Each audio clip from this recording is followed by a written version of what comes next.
It's a wet day at the nation's capital today. Good afternoon and welcome to Nationwide. I am Isaac Nkuma. The news kicks off with a rather disturbing report. A man and his two children lost their lives at the early hours of Thursday after a flood resulting from a downpour that lasted hours in Abuja. Basi Taikbang visited the scene of the incident.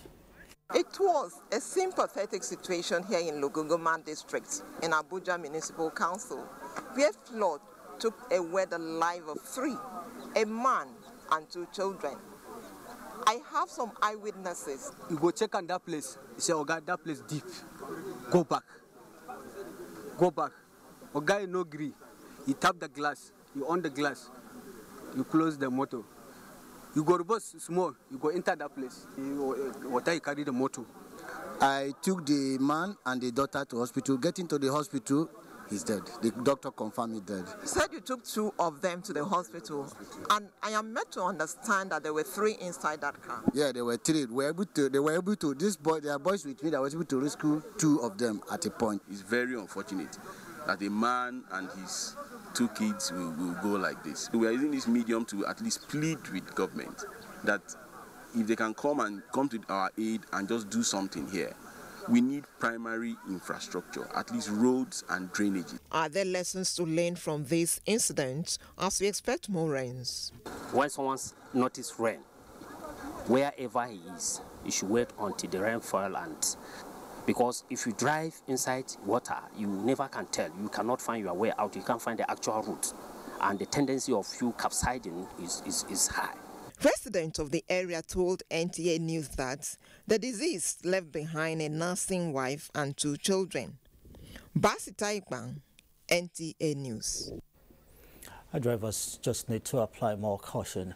Now, moving on, the National Hajj Commission of Nigeria says it has made adequate arrangement and provision for the welfare, health needs and security of intending pilgrims to ensure a hitch-free 2017 Hajj operations in line with the reform agenda of the Commission. Commissioners of the Commission have been speaking on the journey so far and successes recorded. Ilyasu Ali Yakubu reports. Challenges bedeviling Hajj operations in Nigeria dates back to the early commencement of the operation, thereby subjecting pilgrims to an untold hardships and sometimes resulting to injuries and deaths.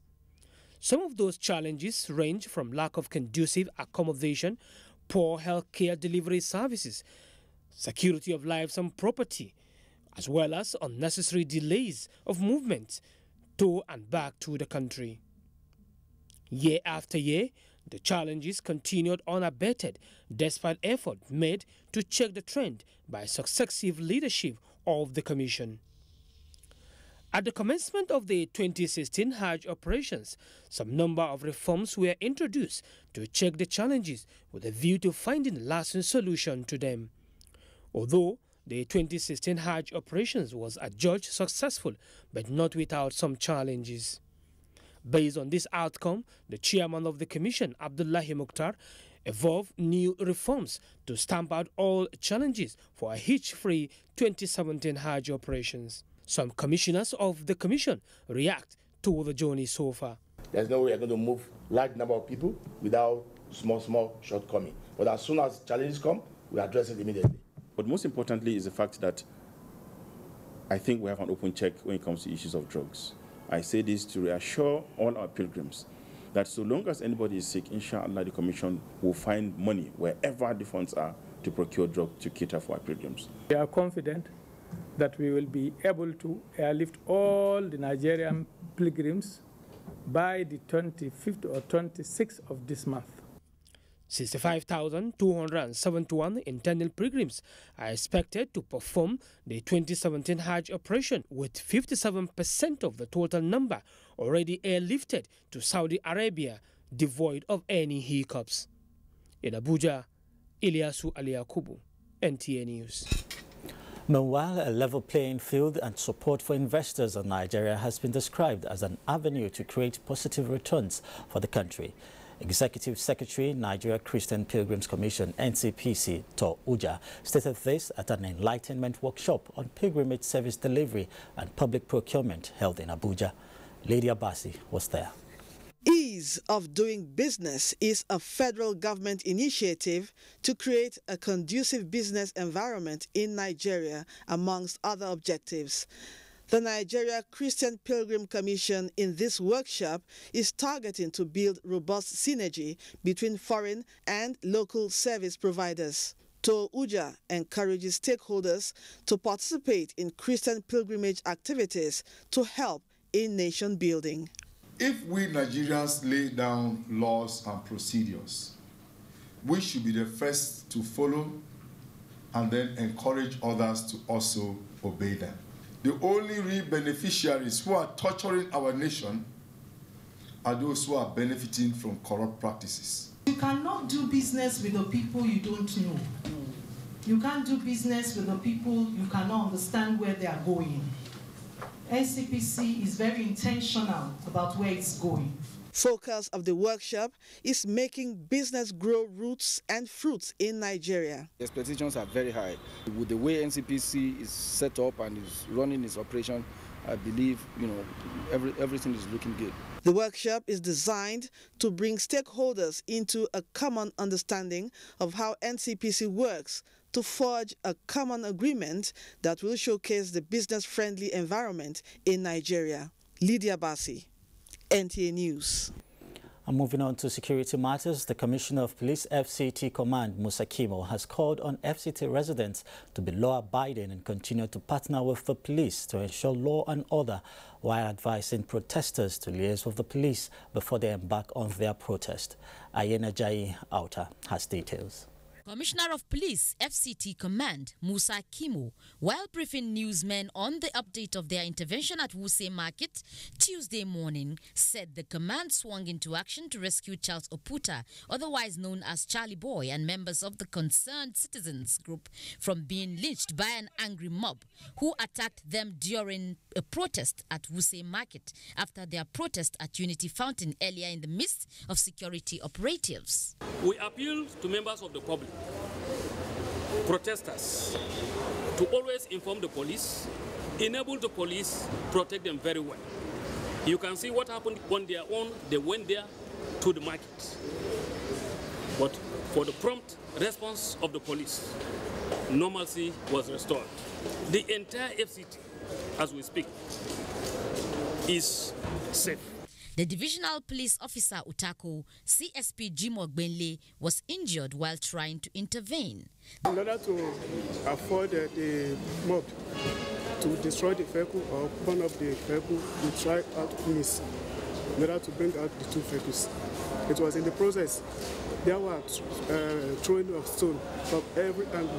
I think it was that process. One of the stone met me on the distance and injured others too. The CP thanked FCT residents for their collaboration with the police in Abuja. Ayena Jai Auta, NTA News.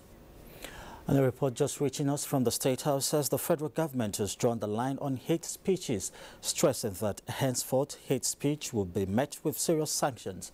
Acting President Yemi Osinbajo, while declaring open a retreat on security by the National Economic Council, described hate speech as a species of terrorism which would no longer be tolerated. State House correspondent Jide Onifade tells us more. Silence is said to be golden, but acting President Yemi Osinbajo says in this situation the nation is in, the silence of leaders at this time to hate speech would be a grave disservice to the country, its peace and its future. The intimidation of a population by words, by speech, is an act of terrorism. And this government intends to take this matter seriously. As I've said, we've drawn a line against hate speech. It will not be tolerated. It will be taken as an act of terrorism, and all of the consequences will follow it. Emphasizing the fact that the challenge is for all, the acting president says the Inspector General of Police has been directed to intensify the community policing program. And this is why I urge all of our political leaders, religious leaders, business leaders, and all of those who truly want a united country and a country where there will be peace and security, to ensure that we do not tolerate by our silence the hate speech that we see and hear, that we hear every day in our community. Our Constitution states that the primary purpose of government shall be the security and welfare of the people. And as President Buhari likes to say, and I quote, "You cannot administer a country you have not secured." The National Economic Council, comprising of state governors, in notes, has not done enough as expected due to distractions. Now is the time to act in fighting poverty, it says. The Buhari administration has already set a pattern of engagement and collaboration with governors, and we are committed to maintaining this atmosphere of frank engagement. You are aware that this was not always the case, and that prior to this administration, the National Economic Council had not exactly fulfilled its obligations as an economic council because of the unending series of conflicts between the federal and state governments over very many issues. But we are determined to do things the right way, to be transparent in our dealings with you, to respect your views regardless of partisan or ideological affiliations, and to join hands with you to create positive change in the lives of all our people. Governors are doing extremely well and collaborating with the security agencies in the state, and will continue to do so.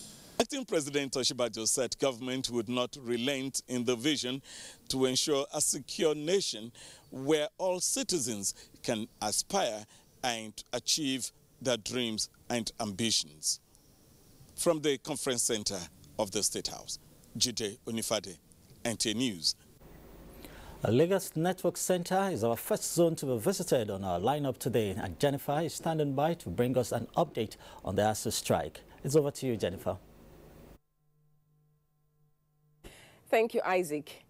Welcome to Lagos. The kidnapped kingpin Chukwudumeme Onwamadike, popularly known as Evans, is asking the Federal High Court sitting in Lagos to declare his detention of over 90 days as illegal and an infringement on his fundamental rights as guaranteed by the 1999 Constitution. Justice Abdulaziz Anka has fixed the judgment for the 29th of August. Vera Chimuba tells us more.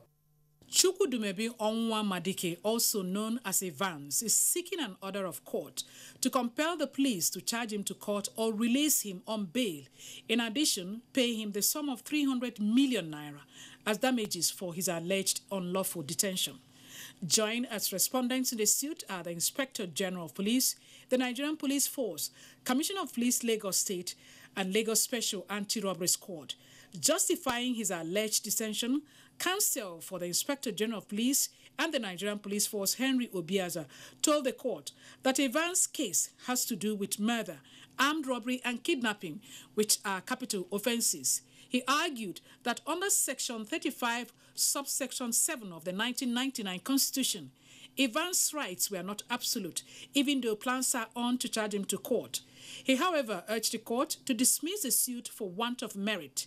Counsel to Commissioner of Police and Lagos Special Anti-Robbery Squad, Emmanuel Eze, also argued that the kidnapped kingpin has not shown any cause of action, as he was arrested by the intelligence response team set up by the IGP. He also faulted the applicant's claim of being subjected to media trial without material facts placed before the court to substantiate the claim.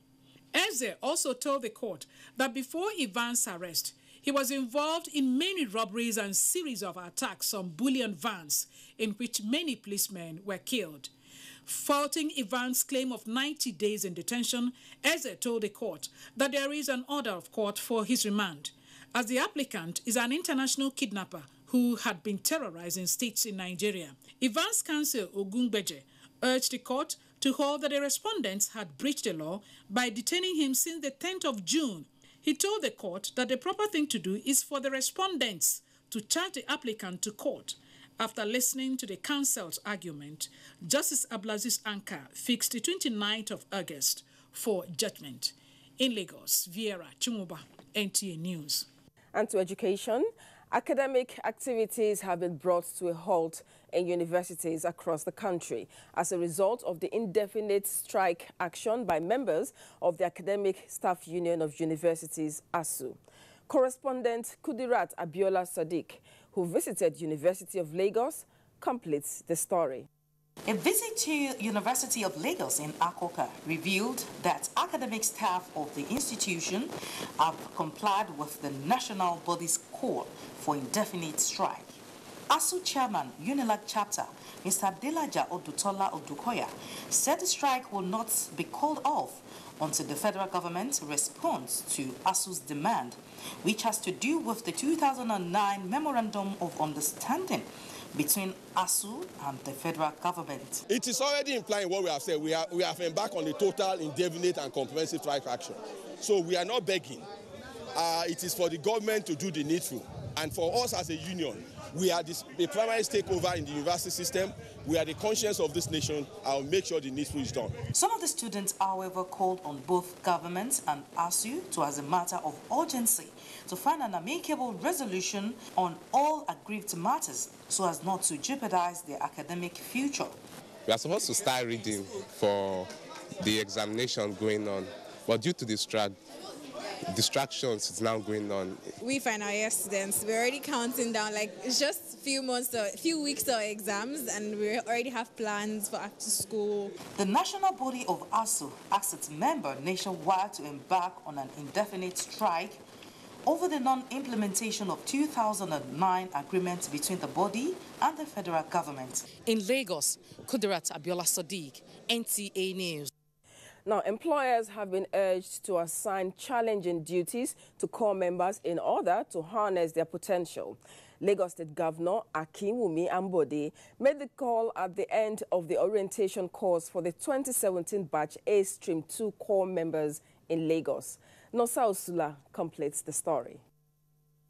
Governor Ambode, who was represented by the Commissioner for Special Duties, Sheye Oladejo, noted that the founding fathers of the NYSC did a great job of establishing the scheme that brought core members of diverse socio-cultural, political, economic and religious background together for the main purpose of promoting peace, unity, discipline and leadership qualities. On our part as a government, we shall continue to support the NYSC to achieve its objectives and the welfare needs of core members serving in Lagos State shall continue to be our priority. We shall continue to give the youth the desired opportunity to express themselves and contribute to the development of our state. The state coordinator of NYSC, Prince Mohammed Momo, said core members have been posted to areas of critical needs in the state in line with NYSC posting policy. You are therefore strongly encouraged to accept your postings in good faith, as core members who induce rejection will be punished in line with the NYSC bylaw, and the employers who collude with them will also be blacklisted.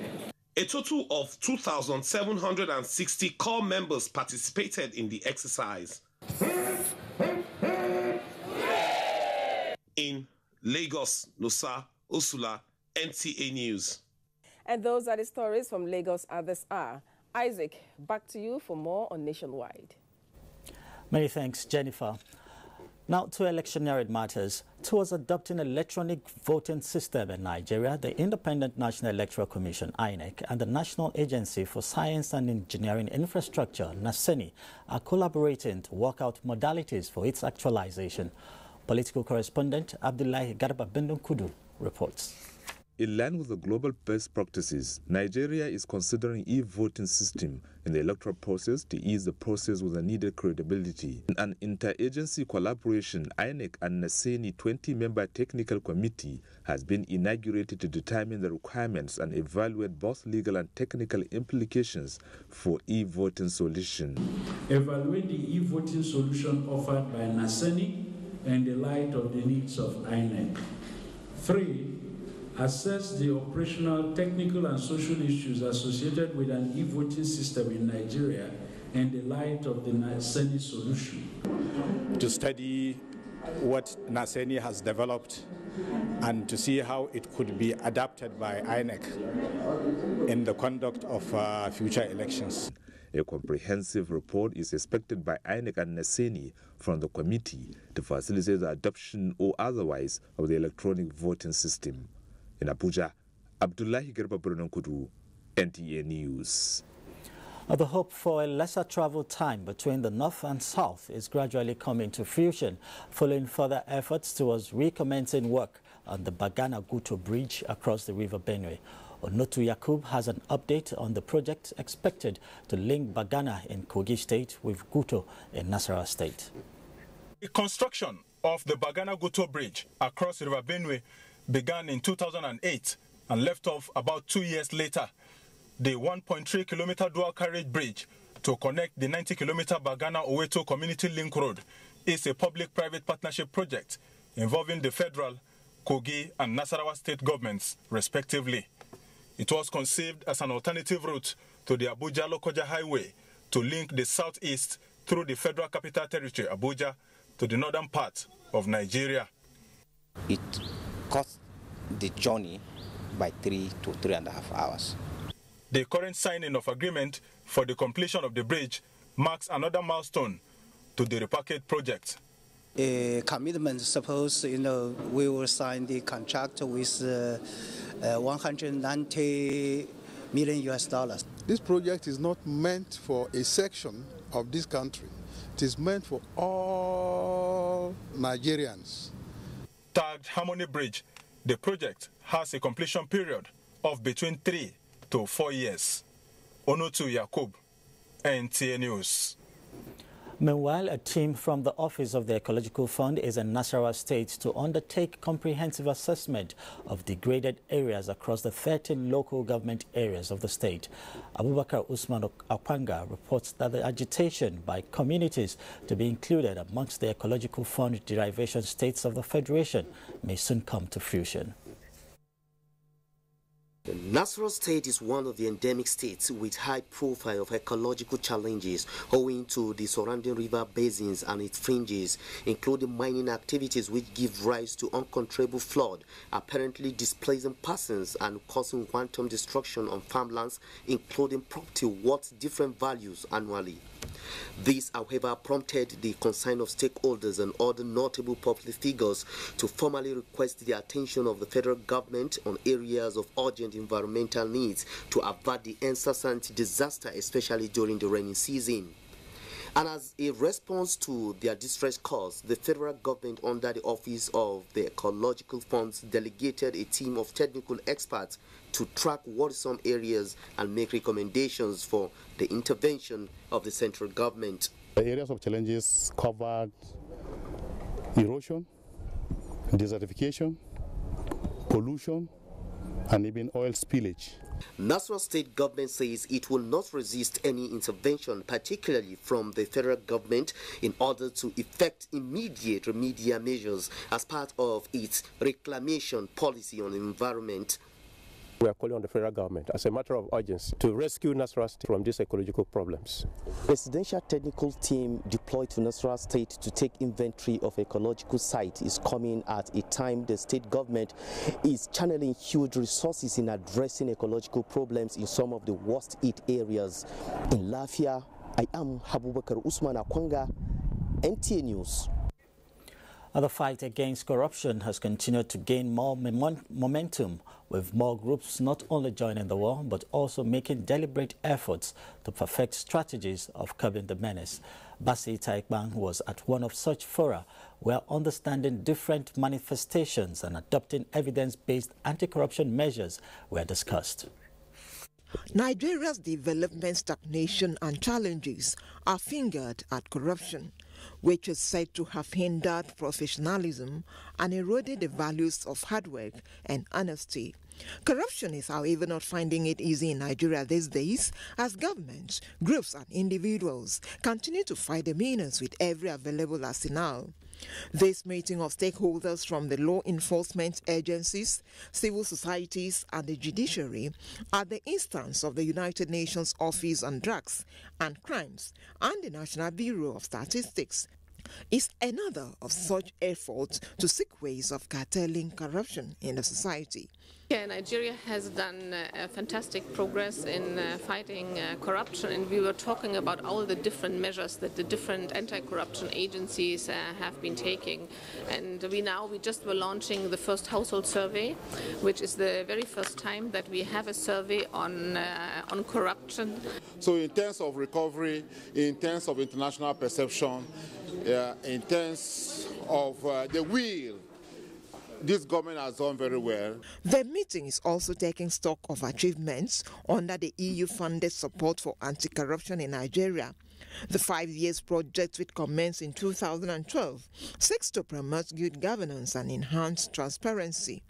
Speakers at this event agreed that the federal government is seriously fighting corruption in all ramifications, but requires the cooperation of all for the fight to be successful. In Abuja,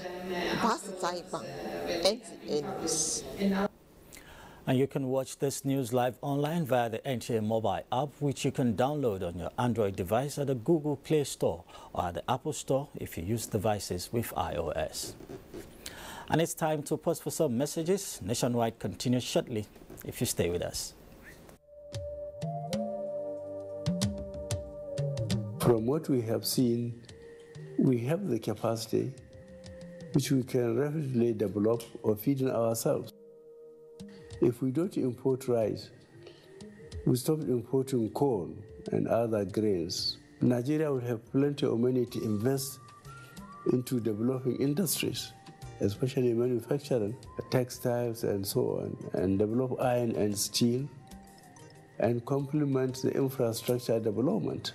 So really, the opportunities are virtually limitless, and we are very, very aware of this, and we are prepared to exploit it to the fullest.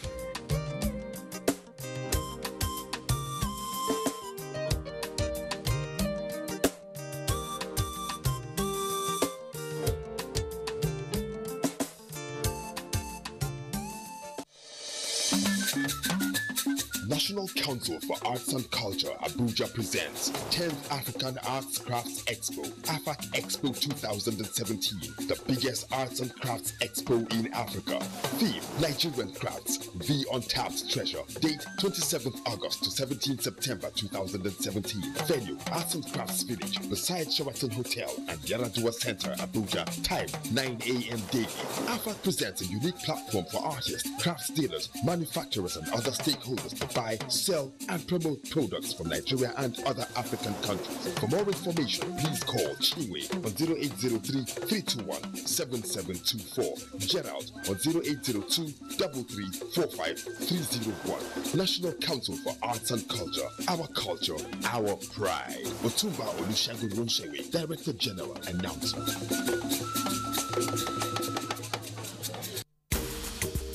Marriage is a union between a spouse and the spouse of the spouse and the family of the spouse. You're not only married to your husband, but to his brothers and sisters. Oh yes, but only where that is sensibly convenient. Don't get it twisted. Marriage is as sweet as you make your home for your partner. He or she is not your slave or a workhorse, there to serve your brothers, sisters, and relatives to her own detriment or his own detriment. It is foolery of you to have allowed your family members cause catastrophic quagmire of epic proportions in your marriage. So says Professor John Bull, your rib-cracking comedy in this episode titled Married to Family. They want to take advantage of my Philomena. Over and out. Brought to you by Glow. The largest data network, Glow Unlimited.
Experience the beauty of life and nature like never before. With the new StarTimes Full HD 1080p Real High Definition TV, enjoy an exquisite super slim design with a real surround sound experience.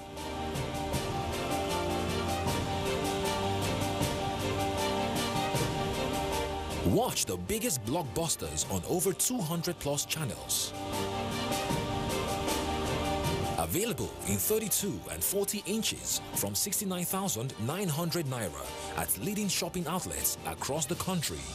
StarTimes. Enjoy digital life. The NTA Television College Jos wishes to inform the 2009 to 2015 diploma graduates in television production, television journalism, and television engineering programs of the college that the diploma certificates are now ready for collections. Concerned graduates of 2009 to 2015 are requested to collect their certificates from the Academy Secretary's office from 21st of August to 11 September 2017 between 9 a.m. to 4 p.m. Mondays to Fridays. To collect your certificates, you are required to present the following: statement of result, clearance slip. For further inquiries, please contact Academic Office on 080-6980-9807 or Corporate Affairs on 080-33-144-383. Sign, Registrar. For over 25 years, I have been privileged to anchor various programs on television. But the news program that I find most exciting and challenging is The Weekend File. This is largely because of its philosophy of engaging all classes of people, the artisans, politicians, technocrats, captains of industry, and professional analysts on issues that touch all aspects of life and living. In the conversations that follow, you find complexities, different views, ideologies, thought patterns, and individual beliefs. It's quite engaging. We do this Saturdays on NTA network service at 9 p.m. It's Weekend File, but you call it Weekend Companion, and it's all about nation building. Join me, Kirian Umayo, and production crew every Saturday for this weekend treat, and I can tell you that it is unmissable. Make it a day.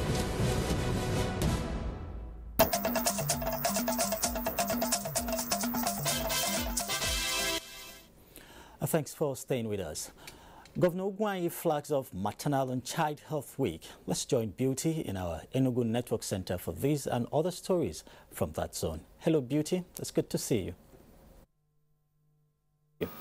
It's very heartwarming to see you and welcome to Enugu. Enugu State Governor Ifeanyi Ugwanyi has reaffirmed his commitment to ensure success of healthcare delivery in the state by releasing his share of the counterpart fund. The governor stated this while flagging up the first round of this year's Maternal, Newborn and Child Health Week. Ijoma Agweke will tell us more. The Maternal, Newborn and Child Health Week is a program designed to bring quality health care delivery targeting mothers and children. Governor Ugwanyi, while flagging off the program, noted that the state government is exploring all avenues to address the challenges of maternal and child mortality. He expressed optimism that the relaunch of free maternal and child health care delivery program will go a long way in improving the health status of the state. To continue to accord priority to all issues relating to their health and well-being. The Commissioner for Health, Dr. Fintan Ekochin, advised mothers to continue the routine immunization after the week-long activities in health care centers. We have 75 per 1,000 live births, mortalities, and under 5-year-old mortality rates of 157 per 1,000. So these are below the Millennium Development Goals number 4 and 5. This calls for action. In Enugu, Ijomu Weke, NTA News. Over 60 rural women and youth in Enugu State have been empowered with equipment worth millions of naira and bags of fertilizers. Wife of the governor, Monica Ugwanyi, flagged up the distribution during the monthly State's Women Prayer. Again, Ijoma Agweke has that report. Areas of empowerment include provision of equipment for various entrepreneurial skills. Some of the items distributed are sewing machines, hair dryers, power generating sets and cooking utensils, among others.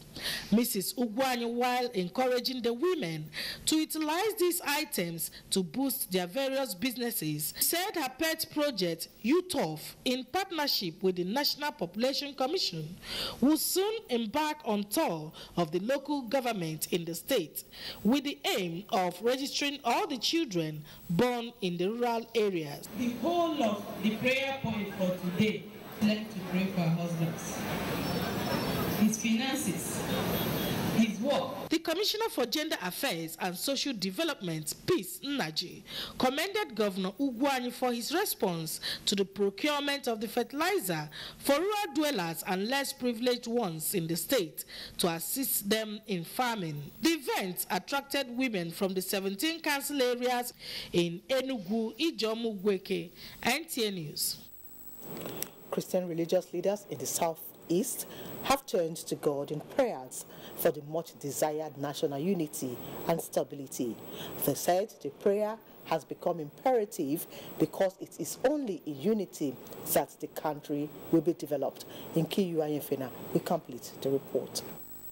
The prayer had as its theme the role of the church in the development of Igbo land. It had in attendance Igbo Christian ministers from different parts of the world.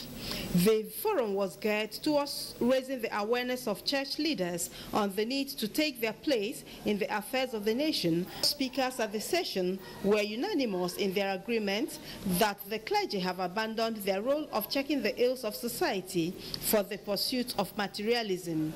They pointed out that the church has the onerous task of imparting morality in governance, politics, and business. So the people and the government, and be able to speak to defend the poor and the needy, the voiceless. The patron Christian Association of Igbo Ministers said only the church can preach uprightness and turn around the society for the growth and development of the country. The church has a responsibility, a greater responsibility, to turn around the family value. And when family value is turned around, it's also affected the Christian leaders. In Oka, Nkiru Anyefena, NTA News. Imo State is being ravaged by over 50 gully erosion sites, leading to loss of arable lands and properties worth millions of naira, with palpable fear of loss of life as the gully widens with every rainfall. Beatrice Ayam will tell us more.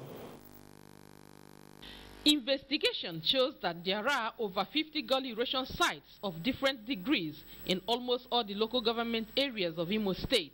Only 10 have been listed for evaluation and project implementation, while work is ongoing, and 3 out of the 4 sites awarded for construction. Many of the devastating ones, which poses a lot of dangers to human life, property and infrastructures, are yet to be listed for evaluation. People are living in daily fear because what is going on rainy season like this, people tend to leave from their Ekpa village to go to the mainstream of the town. It has been a situation where life has been lost. We have lost the community. We cannot farm again. People are dying. Structures are going. Roads are being washed away. Worrisome is the imminent threat to life at Nekede Mechanic Village erosion site, which is about pulling down electric poles with high-tension wires. If you use bioremediation in a very high, deep gully of more than 5 meters, it's disastrous because most of those things, the bioremediation cannot do anything. It is the expectation of the affected communities that appropriate authorities will come to their aid. Beatrice Anyam, NTA News. And that's our beat. Isaac, it's back to you in Abuja. Thank you, Beauty, for your contribution on Nationwide. Science and technology innovation have been adopted by the federal government as the centerpiece for realization of the National Economic Recovery Growth Plan 2017 to 2020. This was affirmed by the Minister of Science and Technology, Dr. Ogbonnaya Ono, when he hosted a world press conference to acquaint science correspondents with philosophy and strategies of the programs designed to effectively implement the policies. Science correspondent Kirian Umayo reports. A newly adopted Science and Technology Roadmap by the Federal Executive Council is in furtherance of the current administration's resolve to allow science and technology be the driver of the diversification process that would translate into job creation, poverty reduction, and significant improvement in the standard of living of Nigerians. Dr. Onu said that Nigeria must prepare quickly for the adverse effect of dwindling oil price by adjusting to the path of sustainable growth, such that will quicken the pace of recovery in the short term and accelerate sustainable growth of the economy in the medium and long terms. We are convinced that with the new roadmap, that will bring Nigeria to make our nation to deepen the processes of effectively developing science, technology, and innovation as the engine of growth in a diversified economy. This will help our great nation move in a new, difficult, but ultimately a rewarding direction that will help us make a major shift from a resource-based to a knowledge-based, innovation-driven economy. He reiterated his confidence that the successful implementation of the new roadmap will deepen the role of science, technology, and innovation in the nation's journey to build a modern economy that will create a country of stronger global acclaim in the community of prosperous democracies. Kirian Umayo, NTA News. The conversation on national unity and stability on NTA Good Morning Nigeria program rounded off this Thursday with discussants again stressing that remaining as a single entity is the country's best option. Gufan reports that the issues of constitutional structure, true federalism and good governance, guests say, will address most challenges. With a seasoned legislator and experienced diplomat, a businessman, a constitutional scholar, and a female publisher constituting the panel, the last edition in the series on national unity and stability told the path of the previous three. Guests identified challenges and proffered that a functional system will address all the divisive tendencies in the country. The bottom line for national unity and stability is good governance. It's not the number of laws you have, but how you implement and execute those laws.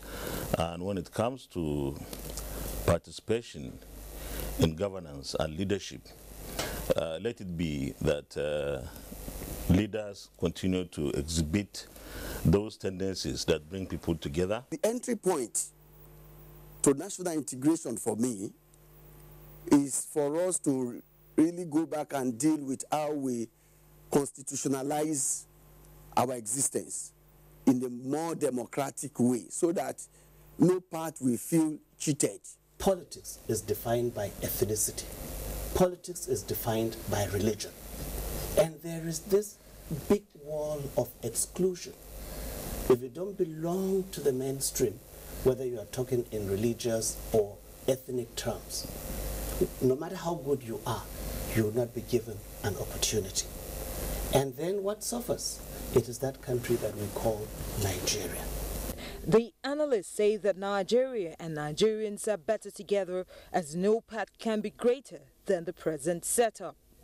If we want to get back, we must first of all pull the economy back. And if the economy is back on stream, people will be engaged, and you find not much time again to dissipate energy fighting, struggling for ethnicity, religion, and all of that. The man who is in Mushi, and the man who is in Woji, and the man who is somewhere in Jos, and all of those people are really interested in being able to eat. They're interested in being able to have electricity. They're interested in being able to have good roads. So they're interested in just having their country function. While emphasizing dialogue, consensus, and commitment, the guests urge leaders in all spheres of life to be in the vanguard for change in attitude and approach to national interest. In Abuja, Gufan Shaji, NTA News. As the countdown for the 10th edition of the African Arts and Crafts Expo, AFAC 2017, draws near, the National Council for Arts and Culture, organizers of the Expo, unveils more creative products to showcase African products. The Director General of the Council, Otumba Olusegun Reshere, at the Expo dinner in Abuja, says about 25 countries have so far indicated interest to attend. Oyinaya Kaluoka tells us more. Beautifully as the talking drum. Hey! Did you hear that? This is just a tip of the iceberg of what to expect at the African Arts and Crafts Expo. Director General National Council for Arts and Culture, Otumba Olusegun Reshere, said it is aimed at using culture as a tool to change the narrative of Nigeria. But we're going to bring out some rich cultural exposure in Nigeria to speak for us as a people. Representative of some of the participating countries said Nigeria has a lot to showcase and pledged to collaborate with the council in promoting the country's unique cultural identities. The Nigerian Television Authority, NTA, is one of the supporters of the Expo. Is to harness the resources we have, and culture is a beautiful resource. It's not a depleting resource. It continues generation after generation. That is why we need to propagate history. The Director General NACA disclosed that the next year's edition of AFAC will be expanded to include countries beyond Africa and will be held at the first quarter of the year. Oyinaya Kaluoka, NTA News. And we have more on the ASUU strike from Jos. Ruth, what's the situation over there? Good evening, Isaac, and welcome to Jos. As Academic Staff Union of Universities, ASUU, nationwide strike enters day 3, University of Jos chapter has shut down all academic activities across the campuses. Chairman of the chapter, Dr. Chris Piuna, said the total indefinite strike will not be suspended until government meets the demands of the union. Kim Gotts, who visited the campuses, has an update on the strike. A visit to the University of Jos reveals that academic activities are suspended with the ongoing ASUU strike. The commencement of the strike in the university, declared midnight on Wednesday, took a dramatic turn this morning as the union members, led by the chairman, disrupted the ongoing examination of the university, shifted to the nearby Federal College of Forestry. The administration of the University of Jos has shifted exams, professional exams, from where they should hold into places like this, and we think that we should stop it. This is University of Jos. This is University of Jos. This is forestry. School of Forestry is not part of the University of Jos. It's not an affiliate of the University of Jos. And so we'll return back and let the authorities take the action that is necessary for them to take. Dr. Piuna explains further that the failure of the federal government to comply with the agreement reached with the striking lecturers led to the present situation. We apologize to students. We are sorry that this action has to come at this point. But it is a necessary action. It is an action that has been long coming.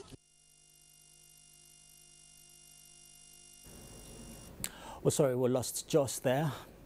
Moving on with the news, let's watch what's trending on the foreign scene as Debola brings us news around the globe. Thanks for joining me. I kick off this segment from Sierra Leone, where reports say nearly half of the 400 people known to have died in a mudslide and flooding on the outskirts of the country's capital, Freetown, have already been buried. The government had said mass burial would be postponed until Thursday to allow relatives identify victims. But sources reveal the chief pathologist of Freetown saying that some interment had already taken place. About 600 people are still missing following the disaster. President Ernest Bai Koroma has declared 7 days of mourning while pleading for urgent support. And from Saudi Arabia, report says its border with Qatar will be open to allow Muslim pilgrims attend the annual Hajj in Mecca beginning this month. The announcement came after the first high-level meeting between the neighbors since Saudi Arabia and 3 other states cut all links in June. They accuse Qatar of aiding terrorists, a charge the Emirates denies. The closure of the Saudi border has forced Qatar to import food by sea and air for its population of about 2.7 million. Prosecutors from Venezuela say at least 37 people have been killed in a prison riot in southern Venezuela. Witnesses report hearing gunshots for several hours in a development the state governor called a massacre. Prosecutors say 14 officials were also wounded in the violence. The prison was holding 105 inmates at the time of the riots. That's it from this end. The news continues. And back home in Nigeria, a ministerial delegation from Denmark is at Nigeria to discuss collaboration between the two countries in various sectors, as well as how to deal with illegal migration. The delegation was at the Foreign Affairs Ministry to meet with the Minister of Foreign Affairs. Makut Simon Macham reports. Bilateral relations between Nigeria and Denmark have been on the upward swing, just as trade relations have grown significantly over the years. Additionally, Denmark is recognizing Nigeria's role in promoting regional stability and ending conflicts in Africa. At this meeting between Nigeria's Foreign Affairs Minister Geoffrey Onyema and Danish delegation led by Ministers of Development Cooperation, Immigration and Integration, modalities for strengthening investment and economic cooperation between Nigeria and Denmark were top on the agenda. Nigeria is a very important partner for Denmark. It is an important partner in relation to trade, which I hope we can strengthen in the very near future. This meeting is significant to the extent that it addresses key issues concerning the relations between the two countries. First, the issue of migration and indeed the intervention in the northeast concerning displaced persons. In addition to addressing the irregular migration question, we're also looking at the skills development and the empowerment of these migrants and what programs the two of us, two countries, can put together. So this is very important to us, and as the Honourable Minister has mentioned, we've discussed positive ways of having a safe, regular and orderly migration, and then as well as having a dignified return. If our nationals are going to be brought back to the country, they should be brought back in a very dignified manner. The two sides agreed to meet regularly to sustain the momentum of the warm relations both countries enjoy at the moment. From the Foreign Affairs Ministry in Abuja, I am Makut Simon Macham, NTA News. And talking sports now, 2017 Judiciary Games set to begin in Calabar as Real Madrid clinched 10th Spanish Super Cup. Kenaya Mabodike is our guide on Sports Update.